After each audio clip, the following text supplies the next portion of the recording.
مفتی صاحب، تعلیم و تربیت اور علمی مقام، اچھا یہ اتنا اہم سوال ہے کہ جو ہمارے یہاں خاص طور پہ مطلب ہم جیسے لوگوں میں جو کنفیوژنز ہیں، ہم یہ سمجھتے ہیں کہ صاحب بڑے بڑے بال رکھ لینا یا کڑے بیڑیاں پہن لینا، بڑی بڑی مونچھیں رکھ لینا اور اپنے آپ کو پرا گندا کر لینا، یہ قلندریت ہے بنیادی طور پہ. یہ ہمارے مطلب ہم نے ایک سوچ بنا لی ہے.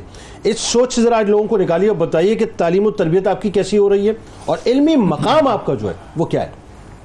بسم اللہ الرحمن الرحیم. هو القادر هو الحق هو المعین. حضرت لعل شہباز قلندر عثمان مروندی رحمۃ اللہ تعالی علیہ.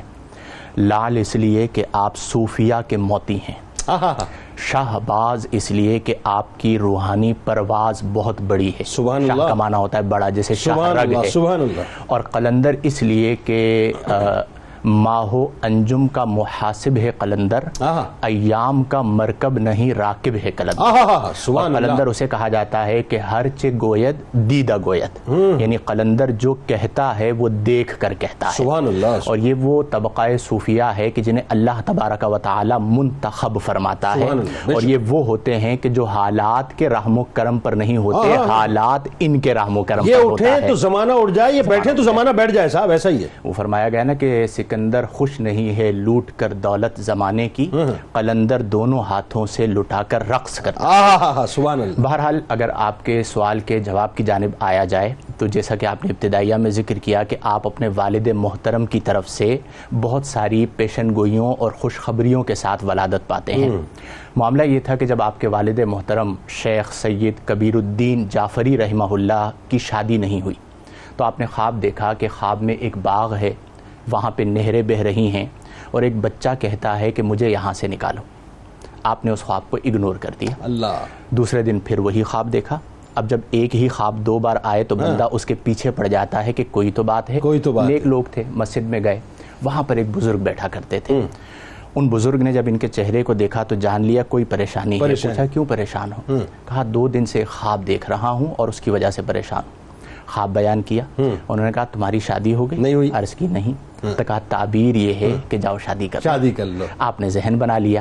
یہاں پر آپ کو جو ہے وہ بشارت موصول ہوئی. وہاں پر آپ کے جو نانا تھے ان کو بشارت موصول ہوئی کہ اپنی بیٹی کا نکاح جو ہے وہ کبیر الدین سے کر دو. یعنی دونوں آپ یہ جو نکاح ہوا آپ کے والدین کا، یہ بھی بشارتوں سے ہوا، نبی کریم کے حکم پر ہوا، اللہ کی طرف سے ہوا. اور پھر اس کے بعد پورا جو سسٹمیٹک وے میں قدرت نے سارا کام کیا. جی ہاں، چونکہ پہلے عطا ہو چکا تھا.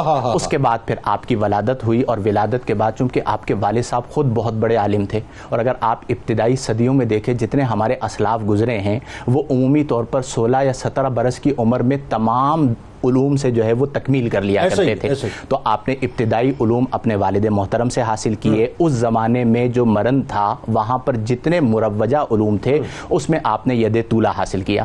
آپ نے جو بات کی بہت اہم ہے کہ ہمارے جتنے بھی اولیاء گزرے ہیں یہ پابند شرع ہوا کرتے تھے، اپنے وقت کے سب سے بڑے عالم ہوا کرتے تھے اور علوم ظاہری اور باطنی کا ان کی ذات میں حسین امتزاج ہوا کرتا تھا.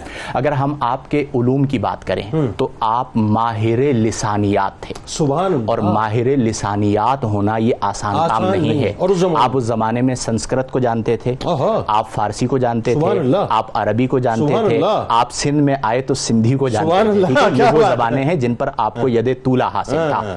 اور جب آپ نے ذکر کیا کہ 18 برس کی عمر میں والد صاحب نے وصال کر لیا، 20 برس کی عمر میں والدہ نے وصال کیا، تو یہ 2 ہی بیڑیاں تھی جس کی وجہ سے آپ نے ابھی سفر شروع نہیں کیا. اچھا یہاں ذرا قطع کلام کی معذرت، تھوڑا سا اور ذرا آ جائیے ذرا بچپن کی طرف.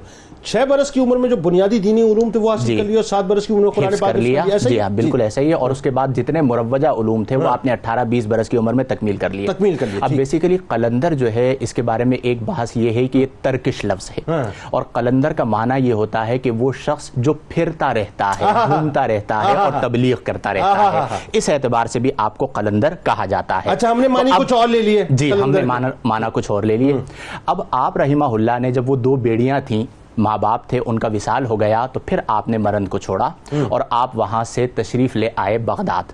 اب اس زمانے میں بغداد جو ہے وہ علم کا مرکز ہوا کرتا تھا، وہاں پر آ کے آپ نے خاص طور پر علم الصرف میں مہارت حاصل کی، آپ نے علم النحو میں مہارت حاصل کی، آپ نے علم تفسیر میں مہارت حاصل کی، آپ نے علم حدیث میں مہارت حاصل کی، اور آپ نے علم لسانیات میں مہارت حاصل کی۔ اب یہ تھی ظاہری علوم کی تکمیل۔ اس کے بعد آپ حاضر ہوئے امام موسیٰ کاظم کے مزار پہ، فاتحہ پڑھ رہے تھے۔ اب جس طرح بابا فرید صاحب منتظر تھے نظام پاک کے کہ اے آتش فراقت دل ہا کباب کردہ، سیلاب اشتیاقت جانا خراب کردہ، تو وہاں پر آپ کے جو شیخ بابا قلندر یوسف مجرد کربلائی تھے، جو اکثر امام حسین کے روزے پر ہی رہتے تھے، وہیں پر وصال ہوا، وہیں پر مزار بنا، وہ انتظار میں تھے۔ آپ فاتحہ کر رہے تھے، وہ آئے، کہا تم سید ہو؟ آپ نے ابھی جواب نہیں دیا، پھر خود ہی فرمایا کہ تم سید ہو، تمہارا انتظار کر رہا تھا، میرے پاس وقت ہے، چلو میرے ساتھ، میں نے امانتیں تمہارے سپرد کرنی ہیں۔